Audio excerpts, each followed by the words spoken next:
గుమ్మం కన్నా పెద్ద గంగాళం గుమ్మం దాటి లోపలికి ఎలా వెళ్ళింది? ఇది శ్రీముఖలింగం గుడిద్వారం ముందు జరిగిన ఒక అద్భుతం. పూర్వం కుమ్మరి నాగన్న అనే భక్తుడొకరు తనకు పిల్లలు లేరని బాధపడుతూ ఉండేవాడు. ఒకరోజు తనకు పిల్లలు పుడితే గంగాళం నిండా పాలు తీసుకొచ్చి అభిషేకం చేస్తాను అని మొక్కుకున్నాడు. అయితే కొంతకాలానికి అతని కోరిక తీరింది. ఒక కుమారుడు జన్మించాడు. అప్పుడు నాగన్న గంగాళంతో తనకు సంతానం కలిగిన ఆనందంలో స్వామికి పాలు సమర్పించడానికి గుడికి వచ్చాడు. కాని ఆ పాత్ర గుడి ముఖద్వారం కంటే పెద్దది కావడంతో చుట్టూ ఉన్న భక్తులతో కలిసి ఎంత ప్రయత్నించినా దాన్ని లోపలికి తీసుకెళ్లలేకపోయారు.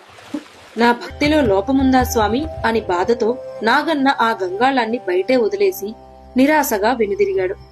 అయితే తెల్లారేసరికి ఒక మహా అద్భుతం జరిగింది. ఒక మనిషి ఎత్తలేని బరువు, గుమ్మం పట్టలేనంత పెద్ద గంగాళమది. తలుపులు తీయలేదు, గోడలు పగలగొట్టలేదు.